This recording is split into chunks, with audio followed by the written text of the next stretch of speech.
안녕하세요. 전 올해 50살의 중년의 여성입니다. 가족은 남편과 3명의 딸 그리고 딱 1년 전까지 제 곁엔 형부가 계셨습니다. 오늘이 딱 저희 형부 기일이라 많은 생각에 잠겨 글을 쓰게 되었습니다. 일단 6년 시절 이야기부터 시작해야 할 듯합니다. 다분하고 지루할 수도 있겠지만 잘 들어주시면 감사하겠습니다. 저는 엄마가 43살에 낳은 아이였습니다. 지금에야 달을 늦게 시집을 가 늦게 낳지만 제 어릴 적엔 노산이었죠. 안타깝게도 저는 부모님에 관해 기억은 없어요.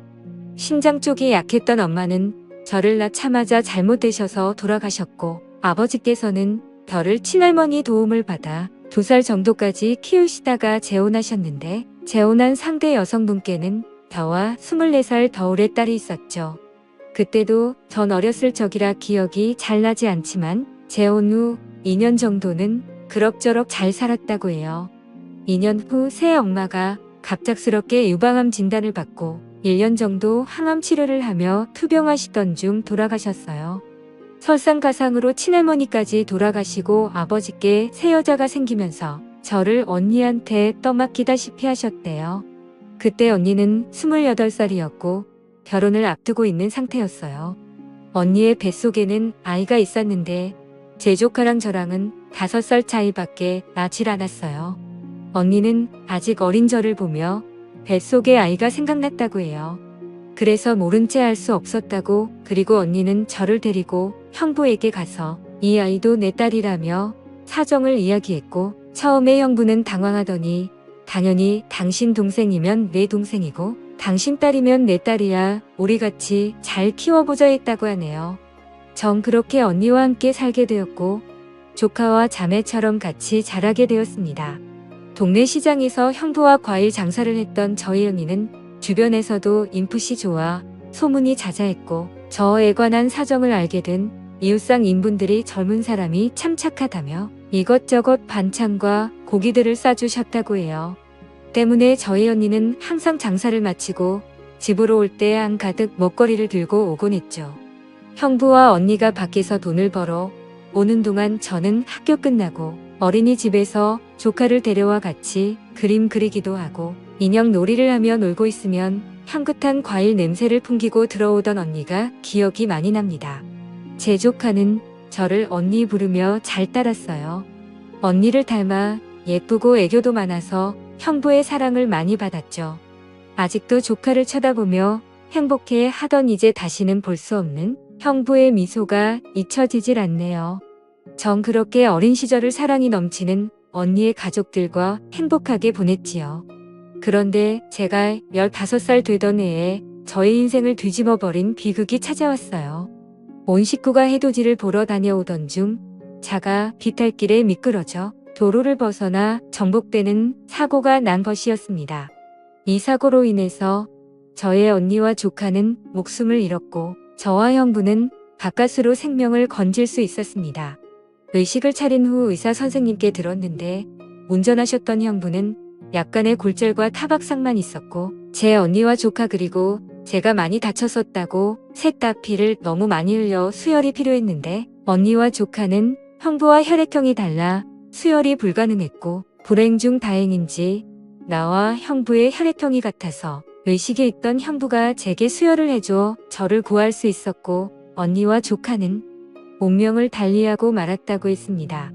절망적인 소식을 들은 저는 정신을 차릴 수 없었어요.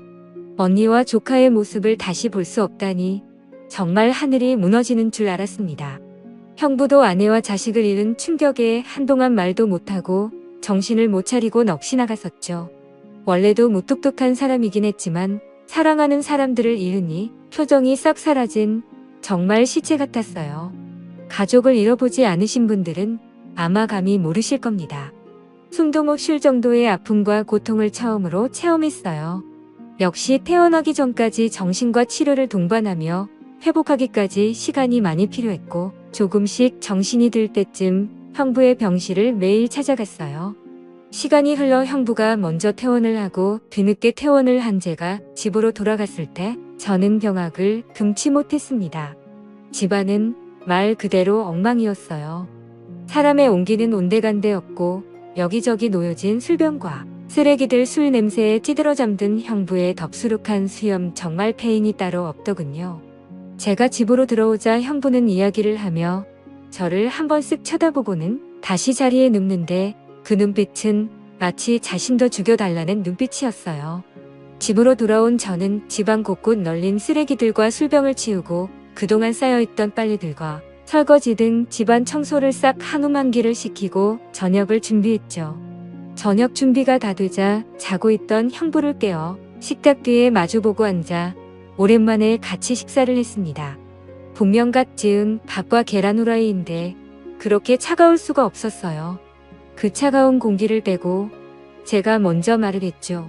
나는 형부 나 다시 학교 가야 되는데. 형부는 그래 전에 다니던 학교로 가면 되겠지. 나는 내 형부는 선생님께 말씀드리마. 그렇게 저는 다시 학교를 다니게 되었고 언니와 조카모까지 열심히 살겠노라고 다짐하며 이를 악물고 공부를 했고 결국 전교 1등을 하였습니다.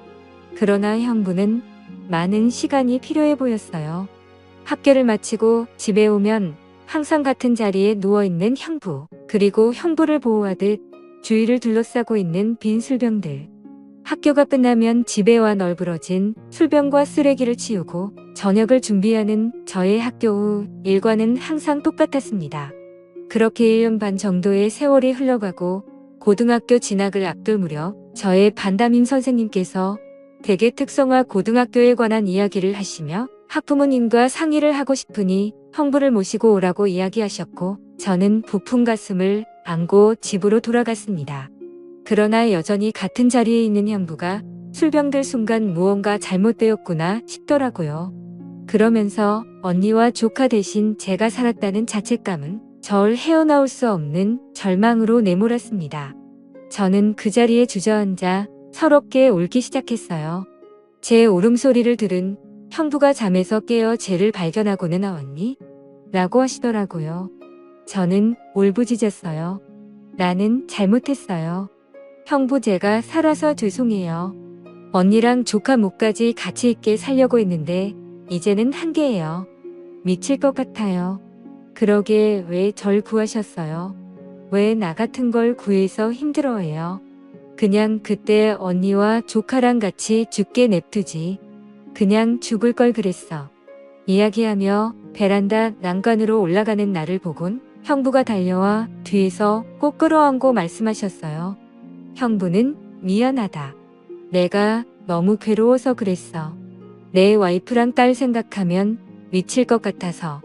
너는 이제 내 자식이나 마찬가지야. 아내도 자식도 잃은 내게 처제인 너밖에 없어. 우리 시간이 걸리겠지만 먼저 간 내 언니랑 우리 딸 모까지 같이 잘 살자. 내가 노력하마. 저는 고개를 끄덕이며 형부와 약속을 했습니다.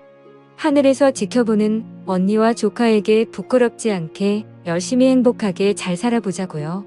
저는 담임 선생님이 추천을 받아 특목고에 진학했고 다른 학교보다 비싸던 학비로 인해 형부는 밤낮으로 일을 하셔야 했습니다. 저는 낮에는 과일 장사를 하고 저녁에는 택배 일을 하시는 형부를 보며 그 고생이 헛되지 않도록 피땀 흘려 공부를 했고 고생 끝에 서울대에 합격했습니다. 순간 언니의 기뻐하는 얼굴이 떠올라 너무 뿌듯하고 행복했어요. 형부는 이거 딸 하늘나라 갈 때 받았던 보험금이야. 너는 내 처제지만 내 딸이기도 해. 이걸로 내 등록금을 내주고 싶구나라며 내주시더군요. 그걸 내어주시는 그 마음을 너무나도 잘 알기에 전 차마 거절할 수 없었습니다. 전 더 이상 형부께 부담을 주지 않으려고 과외 아르바이트를 구하고 악착같이 공부의 장학금을 받아 학교를 졸업한 뒤 대학원 석사과정까지 이수할 수 있었습니다. 석사과정을 이수하고 저는 알아주는 기업의 연구원으로 취업을 하게 되었습니다. 대기업의 연구원이라 야근이 잦았으나 바쁜 와중에서도 형부를 행복하게 해드리고 싶어서 재미있는 영화도 예매해서 보고 맛있는 것도 먹으며 같이 데이트를 했습니다. 형부와 함께 시간을 보내는 것 자체가 제겐 기쁨이고 행복이었으니까요. 그렇게 행복한 시간을 보내며 저는 같은 연구원 직장 선배와 인연이 되어 결혼을 하게 되었고 형부에게 소개 자리를 마련했습니다. 형부는 말수는 많지 않지만 따뜻하고 듬직한 사람이라 좋아하며 기뻐하셨습니다. 그리고 제 상견례 전날 형부가 제게 할 말이 있다며 부르셨어요. 형부는 이거 내 언니 보험금이야. 혼수 준비할 때 보태렴. 나는 형부 이건 받을 수 없어요. 제 언니 목숨값을 제가 어떻게 이 돈까지 받으면 제가 어떻게 살아요. 형부는 내 언니였어도 이렇게 했을 거야. 그리고 한 가지 부탁이 있다. 내 결혼식 날 신부 입장할 때 이 손을 내가 잡아도 되겠니? 그래야 하늘에 있는 내 언니도 편하게 눈을 감을 거야. 저는 형부의 말에 눈물을 흘리며 너무 감사하다고 사랑한다고 형부를 꼭 안아드렸어요. 그렇게 저는 형부의 손을 잡고 모두의 축복 속에 결혼을 했고 남편과 상의 끝에 서울 끝자락 동네에 2층짜리 주택을 마련해 형부를 모시고 살게 되었죠. 쉽지 않은 결정이었을 텐데 지금도 남편에게 참 감사하네요. 저는 이렇게 사랑하는 두 남자와 살며 첫째 딸을 낳고 딸의 애교에 항상 집안에는 웃음이 돌며 끝나지 않을 것 같은 행복을 누리고 있었어요. 하지만 3년 후 저희 가족에게는 다시 한번 불행이 찾아왔습니다. 갑작스레 살이 빠지고 안색이 급격히 나빠진 형부. 급기야 소화를 잘 못 시키시고 밤에 구토를 하시는 형부의 모습에 저는 형부를 모시고 근처 대학병원을 찾았고 검사 결과는 참혹했습니다. 형부의 림프절에 악성 종양이 생겼다고 병명은 혈액암이니 암세포는 림프절을 타고 온몸에 전이가 되었다고 하더군요. 이제 좀 자리를 잡아서 조금은 남들처럼 대단한 행복이 아닌 평범하고 소소한 행복을 누리며 살아가려는데 이게 우리에게는 이렇게 어렵다니 이토록 원통하고 이보다 하늘이 원망스러울 순 없었습니다. 저는 애써 웃으며 형부에게 요즘 의학이 많이 발달해 항암 치료만 꾸준히 잘 받으면 된다고 말씀드리고는 형부를 지극정성으로 간호했습니다. 형부는 항암 치료를 받으시면서 헛구역질도 하시고 머리카락도 빠져 많이 힘드셨을 텐데 옆에서 간호하는 제게 힘든 내색 한 번 하지 않으셨습니다. 그런 형부를 보며 저는 더 열심히 형부를 간호했고 일과 육아를 병행하던 탓에 무리를 했는지 그만 연구실에서 실신을 하였습니다.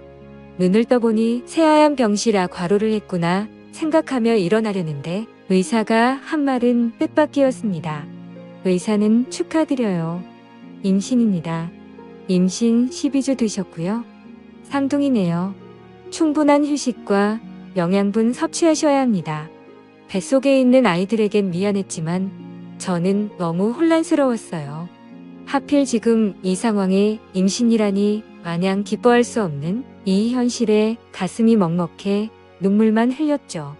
저는 이 사실을 형부에게 말할 수 없었기에 남편에게 뱃속에 있는 아이들을 지우자고 이야기를 했어요.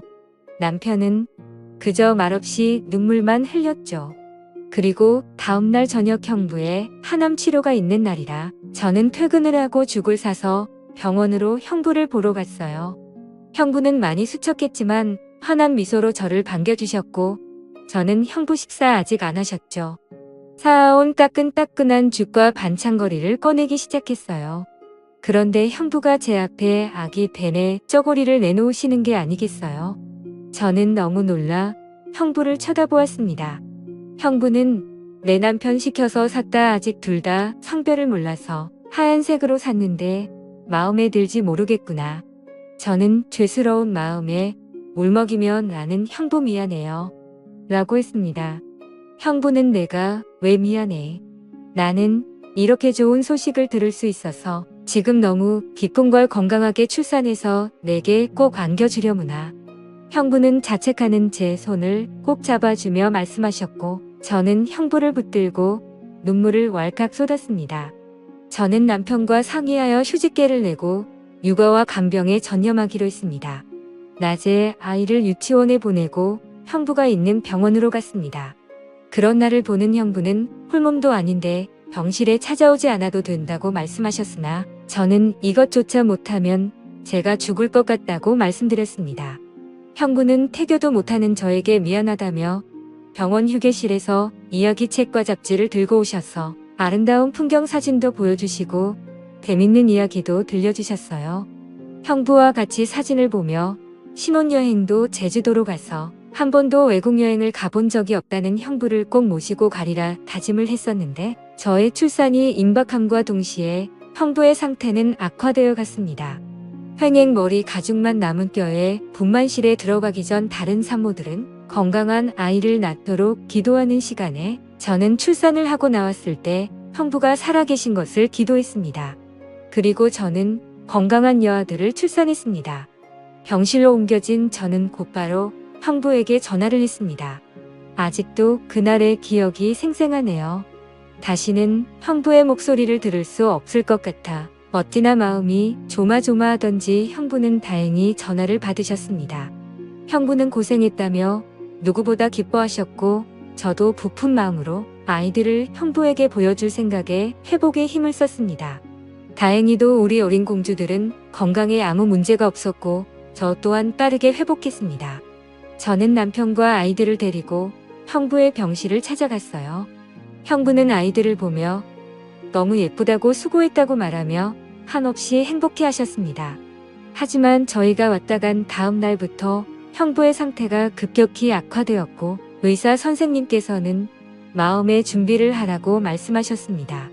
그런데 저는 이대로 형부를 보내드릴 수 없었어요.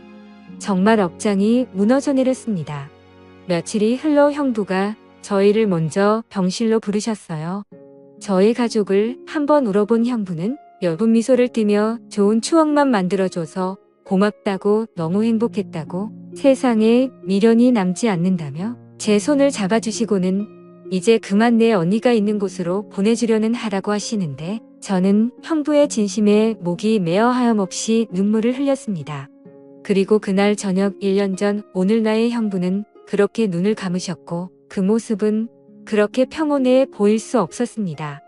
형부를 조카와 언니에게 보내드린 후 저는 형부에게 받은 사랑을 잊지 않기 위해 한 달에 한 번 꼭 저희 가족들과 헌혈을 하고 있어요.